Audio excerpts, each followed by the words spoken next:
Now, ito pong 405 total overhead variance must always be the sum of all variances no matter how the variances are computed and broken down. So, ibig sabihin, kapag bin-breakdown natin yung total overhead variance into 2-way, 3-way, 4-way, or 5-way, dapat yung lahat ng variances in all of the methods, dapat ang sum nila is $405 favorable.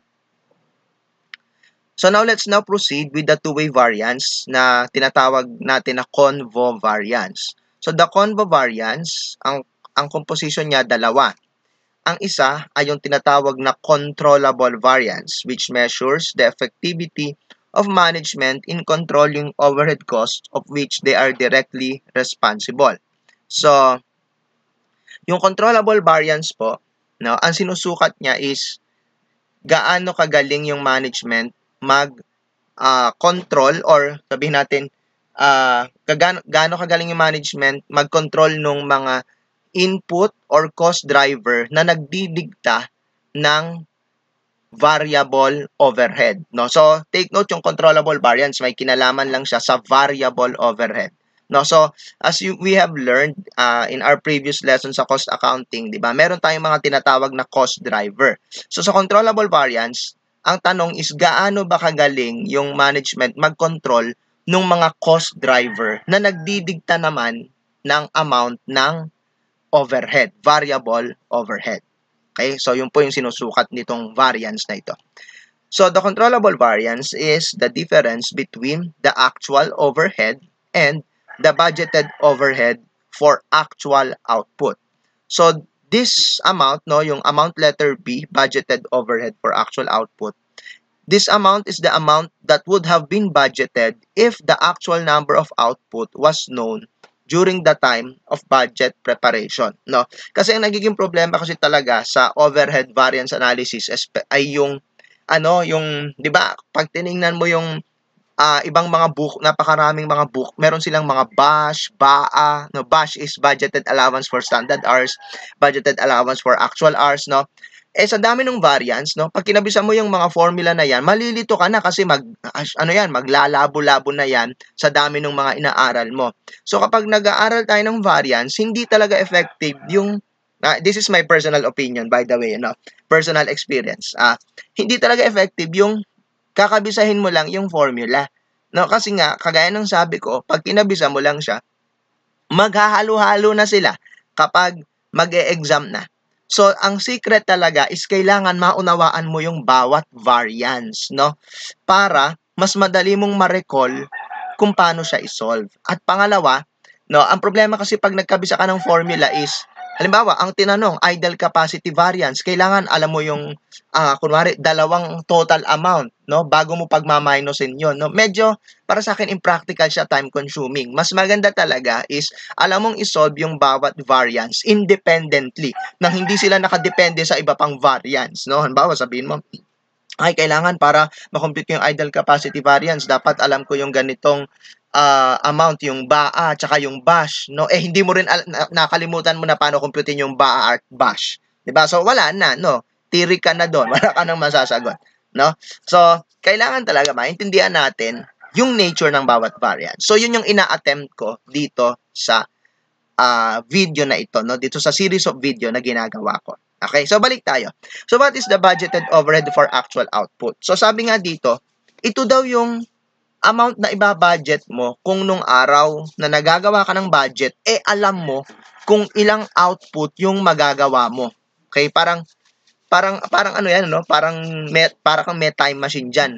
Yung what if, parang gano'n yan. What if nung araw na nagbabudget ako, alam ko na nung araw na yon na ipoproduce ko pala for this period is ganito karaming output. Magkano ang ibabudget ko? Okay, so mamaya pag nag-compute tayo, mas magiging malinaw, no, kung anong ibig kong sabihin dun sa tanong na yan. So, how do we analyze this variance? If A is more than B, no, yung actual overhead is more than the budgeted overhead, the variance is unfavorable, no, kasi nga yung actual mo lumampas sa budget. So, ibig sabihin mas magastos ka. Otherwise, if A is less than B, variance is favorable kasi mas matipid ka. So let's now put this concepts, no? Mas magiging malinaw kasi yan pag dilagay natin at in-apply natin dito sa ating dinidiscuss na problem 8-20. Okay, so i-apply natin. So using the two-way variance, the controllable overhead variance for problem 8-20 is computed as follows. So ang actual overhead is 33,291. No, given naman yan. Pinag-add lang natin yung variable tsaka fixed. Now, eto na yung tanong, no? Kailangan nating malaman magkano ba yung budget for actual output. Again, ito yung tanong. Kung alam mo nung araw na nagbabudget ka na ang ipuproduce mo sa period na ito ay 216 units, kasi yun yung nasa problem. No, sabi kasi sa problem, ang actual result, nag-produce ka ng 216. So, ang tanong ngayon, nung araw na nagbabudget ka, kung alam mo noon na 216 pala ang ipoproduce mo, magkano ang ibabudget mo? So, we have two types of overhead. Una, yung fixed. The amount is 19,200. Now, why is it 19,200? No? Actually, kinuha lang natin yan doon sa budget column nung problem.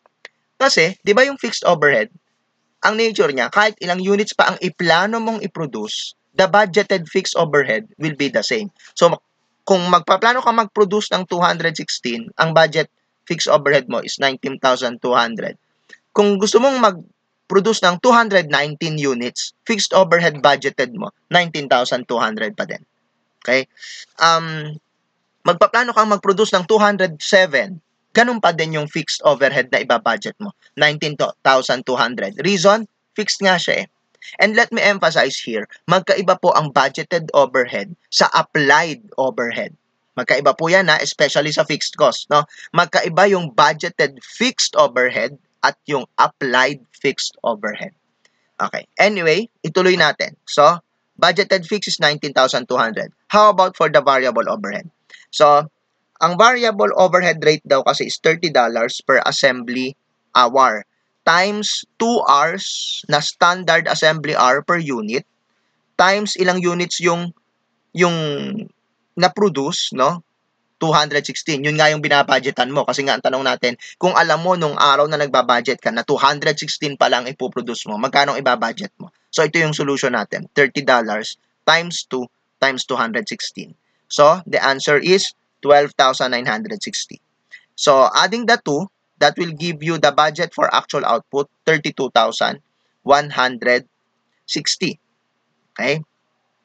So, the difference is 1,131. Mas malaki yung actual kaysa dun sa budget. So, that means red or unfavorable controllable variance, 1,131. Now, the second component of the convo variance is the volume variance.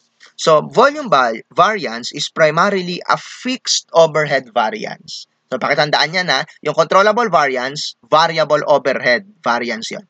Pag volume variance, fixed overhead variance. So, the volume variance measures the variance related to factors beyond the control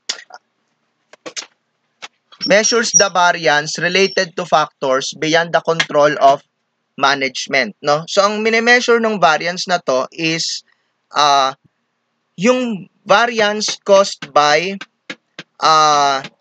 factors na beyond the control of management. Example, change in market demand, no? Ibig sabihin yung yung cost ng change ng overhead hindi naman makokontrol ng management, no? For example, change in market demand. Hindi naman yan makokontrol ng management. Ano? Kasi hindi mo naman kontrolado yung lagay ng ekonomiya. Okay? So, normally, yung mga ganyan kasi ay related lang sa fixed overhead. No? Related lang siya sa fixed overhead. Kasi, yung fixed overhead po kasi, ang binabudgetan kasi ng fixed overhead, yung capacity na pinlano ng company for that period, no? So, as I have told you, yung capacity kahit ilan pa ang planuhin mong kahit pa ilan yung planuhin mong i-produce, yung fixed overhead mo, ganun pa din yung amount ng budget mo kasi nga fixed siya. Ang problema kasi, yung actual na na sales na mangyayari during that period, hindi naman niya laging mag-a-agree dun sa capacity pinlano mo. No, so posibleng yung pinlano mong fixed overhead budget, hindi siya mag-a-agree dun sa actual fixed overhead na mai-incur mo during that period. Kasi yung actual fixed overhead na mai-incur mo for that period will be dictated by the demand for the product, by the sales, na hindi naman laging mag-a-agree dun sa amount ng capacity na binadgetan mo. Okay? So, kaya yung volume variance is always related to fixed overhead variance only. So, how do we compute for the volume variance? So, this is the difference between the budgeted fixed overhead and the fixed overhead applied to production. Ito yung sinasabi ko kanina. Magkaiba yung budgeted fixed overhead at yung fixed overhead applied to production. No? Kasi yung overhead applied is computed by multiplying the standard hours by the standard fixed overhead rate.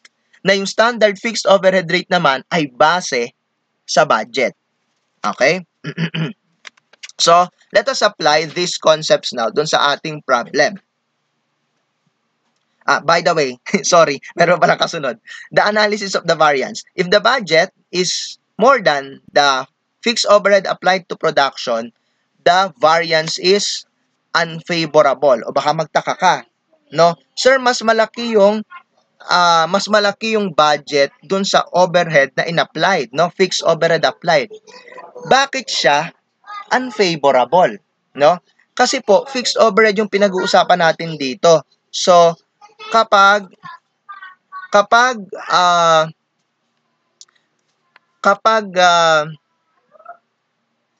wala ako. Sorry, wala ako. Wait lang. Kapag mas maliit, no? Ganito kasi yan, kapag yung fixed overhead applied to production, mas mababa siya dun sa budgeted fixed overhead, ibig sabihin, mas konti yung units na na-produce mo kaysa dun sa binalak mo. Kapag mas maunti yung units na na-produce mo, mas konti din yung mga units na maghahati-hati dun sa fixed overhead, which will make the unit cost higher, mas mahal. Okay, so yun yung logic dyan. Otherwise, if A is less than B, meaning the budgeted fixed overhead is less than the applied overhead, the variance is favorable. Bakit? Kapag kasi mas malaki yung fixed overhead applied to production, ibig sabihin, mas marami kang na-produce kaysa dun sa inaasahan. Ibig sabihin, mas maraming units yung maghahati-hati dun sa fixed overhead, which will make the unit cost cheaper and lower. So, yun po yung logic dyan sa volume variance na yan. Okay?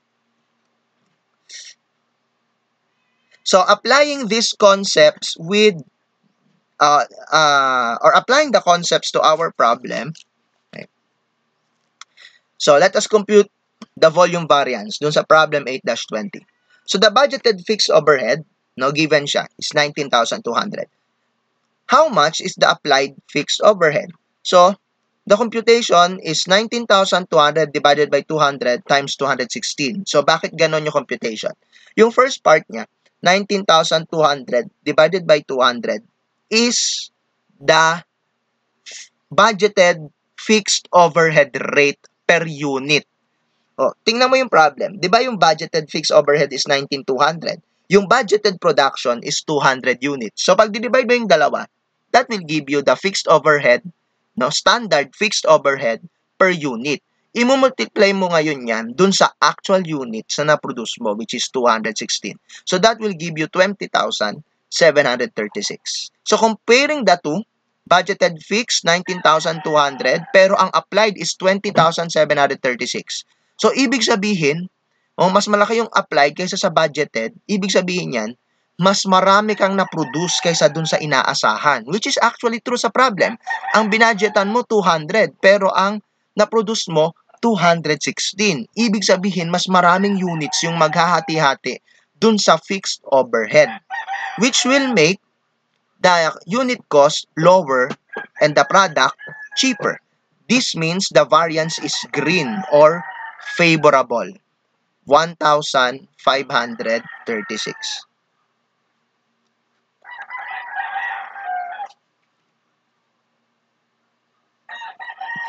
Combining the two variances will result to the total overhead variance of $405 from slide 4 as shown below. So ito yung sinasabi ko kanina, no?